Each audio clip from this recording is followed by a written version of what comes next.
नमस्कार दोस्तों, कैसे हैं आप लोग। TGT, PGT, LT grade, GD, CGSE आदि परीक्षाओं में आए हुए पुराने प्रश्न पत्रों के प्रश्नों को हम लोग हल कर रहे थे और उनका रिवीजन कर रहे थे। उसी श्रृंखला में हम लोग आइए देखते हैं आज का पहला प्रश्न यानी 26वां प्रश्न। इसके पीछे के प्रश्न आपको पुरानी वीडियो में मिल जाएंगे। तो देख लेते हैं, निम्नलिखित में से कौन एक नागरिक समाज की महत्वपूर्ण विशेषता है। वो है बाध्यकारिता, सामीप्य या स्वेच्छा या दया। यहाँ पर ये नागरिक समाज की है ना, नागरिक समाज के बाध्यता की बात कर रहा है, मतलब नागरिक समाज के बारे में बात कर रहा है और इसकी महत्वपूर्ण विशेषता के बारे में बात कर रहा है। तो यहाँ ऑप्शन ए ठीक होगा, बाध्यकारिता। बाध्यकारिता क्या है? तो बाध्यकारिता का मतलब है जैसे कि जो व्यक्तिवाद है या उदारवाद है, वहाँ पर जो है क्या है कि नियम कानून से संबंध, मतलब कानून जहाँ पर होगा, कानूनी बाध्यकारिता को जो है उदारवाद में माना जाता है। मतलब कानून के दायरे में रहकर ही सबके विकास कार्य के लिए सारे नियम कानून बनेंगे, है ना, और उसी से समाज का विकास होगा। तो वहाँ पर बाध्यकारिता को जो है महत्व दिया जाता है और ये इसकी महत्वपूर्ण विशेषता है कि सभी लोग एक कानूनी बंधन में बंधे होंगे, कानूनी बंधन में बंधे होंगे, है ना, जहाँ पर कानून सर्वोपरि होगा, कानून को जो है मान्यता दी जाती है। तो वहाँ पर बाध्यकारिता जो है नागरिक समाज की एक महत्वपूर्ण विशेषता हो जाती है। इसकी थोड़ी सी व्याख्या देख लेते हैं तो अच्छे से समझ में आएगा। तो नागरिक समाज के संदर्भ में उदारवादी और मार्क्सवादी व्याख्या में अंतर है, ठीक है, फिर भी इसके बाध्यकारी स्वरूप को लेकर दोनों में सहमत हैं, है ना। इसके बाध्यकारी जो स्वरूप है उसको लेकर दोनों ही सहमत हैं। उदारवाद में नागरिक समाज की कानूनी संकल्पना को महत्वपूर्ण माना जाता है। कौन सी संकल्पना को? कानूनी संकल्पना को, है ना। मतलब कानून के द्वारा ही सब लोग बंधा होगा, जो समाज होगा वो कानून के द्वारा बंधा होगा, जिसमें सभी नागरिक कानून का पालन करते हुए मिलजुल कर रहते हैं। ठीक वही बात है। मार्क्सवाद नागरिक समाज की संरचनाओं पर बल देते हैं, है ना। तो वो समाज की संरचनाओं पर बल देते हैं। कौन? मार्क्सवाद, जिसके माध्यम से एक वर्ग दूसरे वर्ग पर प्रभुत्व स्थापित कर शासन को वैध बनाता है ना। तो क्या है ये वर्ग की बात करते हैं। मतलब मार्क्सवाद मानता है कि समाज में दो वर्ग होते हैं, एक निम्न वर्ग, एक उच्च वर्ग। उच्च वर्ग का मतलब है एक निर्धन वर्ग और एक जो है जिनके पास खूब ढेर सारा प्रभुत्व है, मतलब जिनके पास पूंजी है, पूंजीवादी वर्ग, है ना। तो यहाँ पर दो समाज की बात करता है और पूंजीवादी वर्ग जो है अपना प्रभुत्व स्थापित करता है राज्य पर, और राज्य जो है राज्य के माध्यम से सभी जनता जो है संचालित होती है।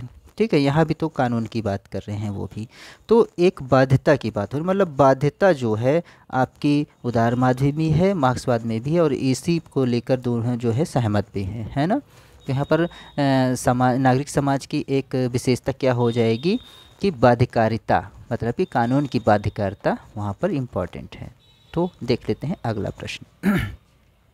नेक्स्ट क्वेश्चन है 27वां कि राजनीति विज्ञान में व्यवहारवाद एक प्रवृत्ति थी जिसने राजनीति विज्ञान को मानव प्रकृति बनाया, राजनीति विज्ञान को प्राकृतिक विज्ञान बदलने का प्रयास किया, शक्ति की अवधारणा को प्रक्रिया की अवधारणा के लिए स्वीकार किया या व्याख्या के प्रतिमानों के लिए प्रस्तावित किया। तो यहाँ पर व्यवहारवाद की प्रवृत्ति, मतलब व्यवहारवाद ने क्या किया? व्यवहारवाद जो पहले केवल राज्य को केंद्र मानते थे लोग, मतलब जितने भी विचारक हुए या कोई भी कार्य होता था तो राज्य को केंद्र मानकर ही कार्य किया जाता था। लेकिन जब से व्यवहारवाद की क्रांति हुई, जब से व्यवहारवाद आया, तो यहाँ पर मानव को है, ठीक है ना, मानव को केंद्र में मानकर अब सारी प्रक्रिया होने लगी। कि जैसे अब अगर कोई किसी बाधा में कोई स्टेट है या कोई मनुष्य है या कोई नागरिक है, तो किस प्रकार से अपनी व्यवस्था करता है, किस प्रकार से अपना विकास करेगा। तो अब कुल मिलाकर क्या है, मानव केंद्रित जो है अध्ययन किया जाने लगा। इसी को व्यवहारवाद कहते हैं, राजनीति में व्यवहारवाद कहते हैं, है ना। तो मानव की प्रकृति को केंद्र मानकर जो है अब राजनीति विज्ञान की चर्चा की जाने लगी। देखिए इसका उदाहरण जैसे अभी आप देखेंगे यूक्रेन और जो है आपका रूस में अभी जो है वार चल रहा है लेटेस्ट में। तो क्या है कि अब वहाँ पर शांति वार्ता की बात हो रही है कि मतलब शांति का सहयोग किया जाए, मतलब शांति वार्ता की जाए, मतलब किसी तरीके से युद्ध रुक जाए ताकि जान माल की हानि ना हो, ठीक है ना। पूंजी का बहुत नुकसान होता है और कई तरीके की समस्याएं आती हैं, तो जितना अच्छा हो सके शांति से हल ले लिया जाए। तो इस प्रकार क्या है, अब मानव को केंद्र में रखकर बात की जा रही है। तो राज्य का हित तो है ही है। अगर मानव की बात करें तो मानव का हित किस में है कि सभी लोग शांति से रहें, है ना, अपना विकास करें। विकास कब करेगा? अगर युद्ध होता रहेगा और व्यक्ति जो है जो है काम करने नहीं जाएगा, ठीक है ना, सारी दुकानें बंद होंगी वगैरह वगैरह, सब डर से रहेंगे। तो चीज़ें क्या है ना, कोई चीज़ आयात हो सकता है ना निर्यात हो सकता है, वहाँ पर क्या है महंगाई बढ़ेगी। इससे जो है क्या होगा कि जो है मुद्रा का रेट जो है उनका जो है घट जाएगा मार्केट में। इस तरीके से कई तरीके की परेशानियाँ आती हैं, है ना, राजनीतिक व्यवहारिक आदि कई प्रकार की। तो इस तरीके से क्या है यहाँ पर मानव केंद्रित, अब मानव को केंद्र में रखकर मतलब कि मानव का किस प्रकार से विकास हो, मानव को किस प्रकार सारी सुविधाएं प्राप्त हो। तो इसलिए अब शांति वार्ता की बात की जा रही है। अगर युद्ध होता रहा तो वहाँ पर बहुत ही बड़ी परेशानी हो सकती है। तो इस प्रकार से देखा जाए, समझें तो अब व्यवहारवाद में क्या हो गया कि राजनीति विज्ञान को मानव प्रकृति पर आधारित किया गया, ठीक है ना, राजनीति विज्ञान को मानव प्रकृति पर आधारित किया गया। तो यानी ऑप्शन यहाँ पर ए ठीक हो जाएगा। आइए देख लेते हैं आज का अगला प्रश्न। अगला प्रश्न है, देखिए इसकी व्याख्या चलिए हमने आपको बता दिया है। आइए देख लेते हैं 28वां प्रश्न। तो व्यवहारवाद एक महत्वपूर्ण विशेषता है। व्यवहारवाद एक महत्वपूर्ण विशेषता है किसकी? परंपरागत दृष्टिकोण या संवैधानिक दृष्टिकोण या अंतर अनुशासनात्मक दृष्टिकोण या ऐतिहासिक दृष्टिकोण। तो यहाँ पर ऑप्शन सी ठीक हो जाएगा, अंतर अनुशासनात्मक दृष्टिकोण का। देखते हैं इसकी व्याख्या और अच्छे से समझ में आएगा। तो व्यवहारवाद वैज्ञानिकता को सांचे में ढालने के लिए, है ना, मतलब और अधिक यथार्थ बनाने के लिए इस अवधारणा को मतलब तो इसको ढालने के लिए अंतर अनुशासनात्मक दृष्टिकोण अपनाया गया है ना। इस दृष्टिकोण के अंतर्गत राजनीति विज्ञान को विभिन्न विषयों से संबंध कर अध्ययन पर बल दिया जाता है, मतलब कोरिलेशन के द्वारा। यहाँ पर राजनीति विज्ञान को जो है केवल अकेले ही नहीं राजनीति विज्ञान को बल्कि अन्य विज्ञानों के साथ जो है पढ़ने के लिए बनाया जा रहा है, ठीक है ना, विज्ञानों से संबद्ध करके अध्ययन पर बल दिया जा रहा है। तो ये क्या है? अंतर अनुशासनात्मक दृष्टिकोण इसको अपने बोलते हैं, इसको अपनाया गया जो कि व्यवहारवाद में वैज्ञानिकता को बढ़ावा देगा, है ना, व्यवहारवाद जो है वैज्ञानिकता को बढ़ावा देगा। तो अगला प्रश्न देखेंगे तो 29वां क्वेश्चन है, व्यवहार परक राजनीति विज्ञान के जनक माना जाता है किसको? व्यवहार परक राजनीतिक विज्ञान को जनक किसको माना जाता है? तो वो है डेविड ईस्टन या चार्ल्स मेरियम को या गैब्रियल आमंड को या ग्राहम वालास को। यहाँ पर ऑप्शन बी ठीक हो जाएगा, चार्ल्स मेरियम को। इसकी व्याख्या देख लेते हैं। चार्ल्स ई मेरियम को व्यवहारवाद की राजनीति का बौद्धिक जनक कहा जाता है, ठीक है, याद रखेंगे। चार्ल्स मेरियम को व्यवहारवादी राजनीति विज्ञान का बौद्धिक जनक माना जाता है। इन्होंने ही सर्वप्रथम राजनीति विज्ञान को राजनीतिक शोध में सम्मिलित करने की बात कही, है ना। मेरियम के नेतृत्व में शिकागो विश्वविद्यालय के राजनीति विज्ञान विभाग संचालित किया गया। 1925 में व्यवहारवादी क्रांति का शिकागो विश्वविद्यालय से विधिवत सूत्रपात हुआ। ये इंपॉर्टेंट है, इसको नोट डाउन कर लीजिएगा। यहाँ से पूछ लेगा कहाँ से व्यवहारवादी क्रांति का सूत्रपात हुआ, तो शिकागो विश्वविद्यालय से जो है इसका सूत्रपात हुआ या आरंभ हुआ। यद्यपि कि राजनीति शास्त्र में इसका व्यापक प्रचलन दूसरे महायुद्ध के बाद ही हुआ। और क्या है आगे, व्यवहारवादी आंदोलन को आगे बढ़ाते हुए 2 अमेरिकी संगठनों का बड़ा योगदान रहा। इसमें किस किस संगठनों का? तो ये संगठन थे अमेरिकन पॉलिटिकल साइंस एसोसिएशन और सोशल साइंस रिसर्च काउंसिल। देख लेते हैं अगला प्रश्न। कह रहा है कि इनमें से कौन व्यवहारवाद और उत्तर व्यवहार का प्रतिपादक है? व्यवहारवाद और उत्तर व्यवहारवाद का प्रतिपादक है तो जी है जॉर्ज कैटलिन, डेविड ईस्टन, लियो स्ट्रास या चार्ल्स मेरियम। अब यहाँ पर व्यवहारवाद उत्तर व्यवहारवाद की बात कर रहा है और अभी हमने पढ़ा है कि चार्ल्स मेरियम को। तो चार्ल्स मेरियम जो है बौद्धिक व्यवहारवाद के जनक माने जाते हैं, है ना। अगर पूछ लेगा व्यवहारवाद उत्तर व्यवहारवाद के जनक तो यहाँ पर डेविड ईस्टन हो जाएंगे। और अगर ऑप्शन में दोनों दिया है तो यहाँ पर डेविड ईस्टन ही होंगे, ठीक है, याद रखिएगा। और वैसे ये उत्तर व्यवहारवाद के मूल जनक थे, लेकिन इन्होंने व्यवहारवाद और उत्तर व्यवहारवाद दोनों में ही अपना योगदान दिया है, तो इसलिए यहाँ पर डेविड ईस्टन होता है, ठीक है। तो ये याद रखिएगा, यानी ऑप्शन बी ठीक हो जाएगा। व्यवहारवाद और उत्तर व्यवहारवाद दोनों ही अवधारणाओं का में योगदान का श्रेय डेविड ईस्टन को है, जबकि वह उत्तर व्यवहारवाद के प्रतिपादक भी हैं। किसके? उत्तर व्यवहारवाद के प्रतिपादक हैं। व्यवहारवाद को प्रतिपादित करने का श्रेय मेरियम एवं उनके सहयोगियों को जाता है, ठीक है ना। व्यवहारवाद को कौन बताता है? तो मेरियम बताते हैं। अब यहाँ पर चूँकि व्यवहारवाद और उत्तर व्यवहारवाद दोनों की बात किया था, केवल अगर व्यवहारवाद की बोलता तो हम मेरियम का लगा देते, लेकिन व्यवहार और उत्तर व्यवहारवाद दोनों की बात किया था तो यहाँ पर हम लोगों ने डेविड ईस्टन को टिक किया था। याद रखिएगा, थोड़ा सा फैक्ट है। अगला प्रश्न देखेंगे तो इनमें से किसने राजनीति विज्ञान के व्यवहारवादी अध्ययन के विकास को योगदान दिया। तो व्यवहारवादी अध्ययन के विकास को योगदान देने वाले कौन हैं? डेविड स्टर्न, लिपसेट, ग्राहम वालास या ग्रेबी एलॉमेंट। तो वो हो जाएंगे डेविड स्टर्न। इन्होंने व्यवहारवाद और उत्तर व्यवहारवाद दोनों में ही अपना योगदान दिया है। तो यानी ऑप्शन ए डेविड स्टर्न। अगला प्रश्न देख लेते हैं।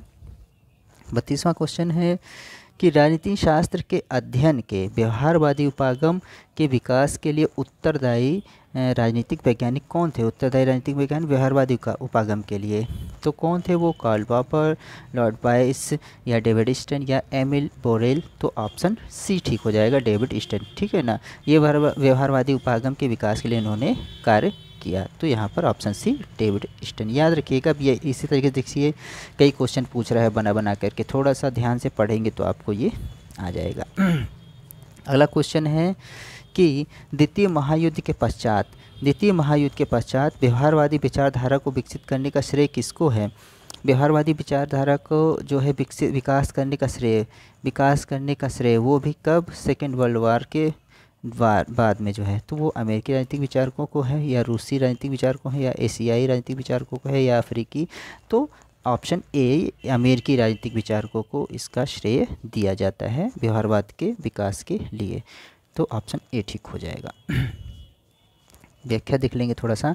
तो द्वितीय विश्व युद्ध के पश्चात चार्ल्स मेरियम, चार्ल्स बियर्ड, A.L. लावेल तथा आर्थर बेंटले के नेतृत्व में अमेरिकी राजनीति विचारकों को व्यवहारवादी उपागम या व्यवहारवादी विचारधारा को विकसित करने का श्रेय जाता है। अगला प्रश्न देखेंगे। नेक्स्ट क्वेश्चन है 34th कि निम्नलिखित में से कौन व्यवहारवाद का समर्थक है? तो प्लेटो, रूसो, ग्रीन, डेविड स्टर्न। तो व्यवहारवाद का समर्थक कौन है? तो यहाँ पर सीधे ऑप्शन डी डेविड स्टर्न। अब तक तो इतना समझ ही गए होंगे। तो इसकी व्याख्या देख लेंगे तो और समझ में आ जाएगा।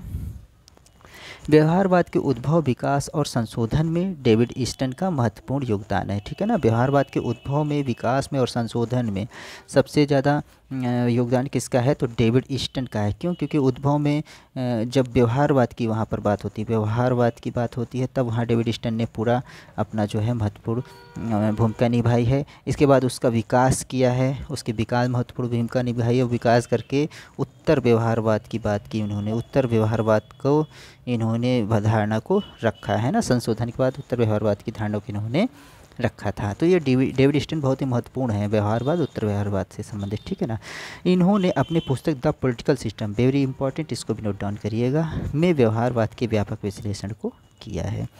बहुत ही अच्छा फैक्ट है, याद रखेंगे। अब व्यवहारवाद की बात हो तो आपको फटाक से एक चीज़ दिमाग में आनी चाहिए, डेविड स्टर्न, है ना। तो एकदम से अचानक से आना चाहिए ये चीज़। तो व्यवहारवाद की बात हो तो डेविड स्टर्न। इसके बाद है 35वां प्रश्न कि व्यवहारवादी उपागम का जन्म 1940 के दशक में कहाँ हुआ? व्यवहारवादी उपागम का जन्म 1940 के दशक में कहाँ हुआ? तो अमेरिका में, ब्रिटेन में, फ्रांस में, जर्मनी में। तो 1940 के दशक में किसके बाद हुआ? तो व्यवहारवाद का ऑप्शन ए अमेरिका में हुआ था वो, है ना। यहाँ पर ऑप्शन ए ठीक हो जाएगा। इसकी व्याख्या देख लेंगे तो अच्छे से समझ में आ जाएगा। व्यवहारवादी उपागम का जन्म अमेरिका में हुआ 1940 के दशक में चार्ल्स मेरियम के नेतृत्व में। ठीक है ना, व्यवहारवाद के जनक माने जाते हैं, व्यवहारवाद के बौद्धिक जनक माने जाते हैं। नेतृत्व में राजनीतिक व्यवहार के वैज्ञानिक अध्ययन पर बल देने के लिए, है ना, किसे वैज्ञानिक आधार पर बल देने के लिए जो है कोशिशें शुरू हो चुकी थी। और ये शुरुआत किसने की? तो चार्ल्स मेरियम ने, और ये अमेरिका के राजनीतिक वैज्ञानिक थे, एक विचारक थे। देख लेते हैं आज का अगला प्रश्न। अगला प्रश्न है कि व्यवहारवादी आंदोलन का बौद्धिक जनक कौन है? तो वो हैं प्रॉडहन, मैकियावेली, मैकाइवर, चार्ल्स ई मेरियम। तो बौद्धिक जनक, व्यवहारवादी आंदोलन के बौद्धिक जनक कौन है? अभी हम लोगों ने ऊपर पढ़ा है, तो ये हैं आपके चार्ल्स ई मेरियम। और पूछा जाएगा इसका विकास किसने किया है और उत्तर व्यवहारवाद के जनक कौन हैं? तो आप याद रखेंगे डेविड स्टर्न, बहुत ही इम्पॉर्टेंट है। ठीक है ना, इन्होंने व्यवहारवाद का जनक माना जाता है। और जहाँ पर अगर मेरियम ना दे तो आप तुरंत डेविड स्टन लगा दीजिएगा। और उत्तर व्यवहारवाद और व्यवहारवाद की बात करें तो भी डेविड स्टन लगा दीजिएगा। केवल व्यवहारवाद की बात करें और जनक पूछे तब वहाँ पर चार्ल्स ई मेरियम मारिएगा। अगर मेरियम ना रहें तो डेविड स्टन लगाएंगे आप लोग, ठीक है ना। तो ये आपको समझ में आया होगा। इसकी थोड़ी सी व्याख्या देख लेंगे कि व्यवहारवादी आंदोलन का बौद्धिक जनक चार्ल्स ई मेरियम को माना जाता है। देख लेते हैं अगला प्रश्न। तो 37वां क्वेश्चन है आज का कि निम्नलिखित में से किस व्यवहारवादी विचारक ने अपने चिंतन में मानवीय स्वतंत्रता एवं प्रतिष्ठा के इरादों, प्रयोजन और प्रेरणा को जोड़ा है। ठीक है, जहाँ पर बात की जाए कि मानवीय स्वतंत्रता, प्रतिष्ठा के इरादों, ठीक है, प्रयोजन और प्रेरणा, जहाँ पर मोटिवेशन की बात अगर हो तो वहाँ पर किसको याद रखेंगे आप। एक बार ऑप्शन देख लेते हैं। तो यहाँ है बीएफ स्किनर, डेविड स्टन, लियोनार्ड हाइट या शूमा। तो यहाँ पर प्रेरणा में आप जो है बीएफ स्किनर को याद रखिएगा, स्किनर को, ठीक है ना, स्किनर को याद रखिएगा। स्किनर ने मोटिवेशन, प्रेरणा को जोड़ने की बात की है इसमें व्यवहारवादी विचारों में, ठीक है ना। तो बीएफ स्किनर याद रखेंगे, बहुत ही इंपॉर्टेंट। बीएफ स्किनर आपका जो है एजुकेशन में बहुत इम्पोर्टेंस रखते हैं, ये बीएफ स्किनर है ना। तो स्किनर जो है याद रखेंगे आप। मानवीय स्वतंत्रता, प्रतिष्ठा के इरादों और प्रयोजन और प्रेरणा को जोड़ा है किसमें, मानवीय स्वतंत्रता और प्रतिष्ठा के इरादों में, ठीक है ना। तो ये व्यवहारवादी विचारक थे बीएफ स्किनर, ऑप्शन ए ठीक हो जाएगा। इसकी व्याख्या देख लेंगे।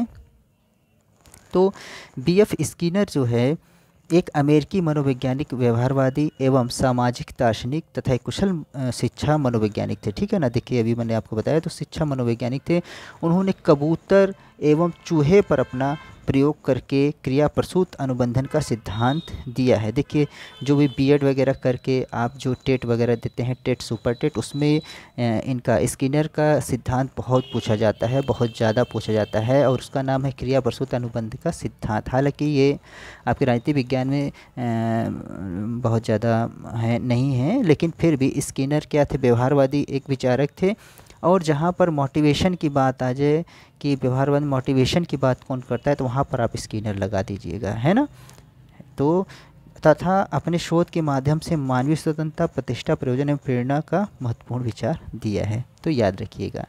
तो ठीक है, आशा करते हैं तो आप लोगों को वीडियो पसंद आ रही होगी। इसके आगे के क्वेश्चंस भी अगली वीडियो में आएंगे। और अगर अच्छा लग रहा हो तो आप चैनल को ज़रूर सब्सक्राइब कीजिए और कुछ और सब्सक्राइबर्स बढ़ाइए और लाइक कीजिए, शेयर कीजिए। चलिए मिलते हैं अगले वीडियो में। बहुत बहुत धन्यवाद।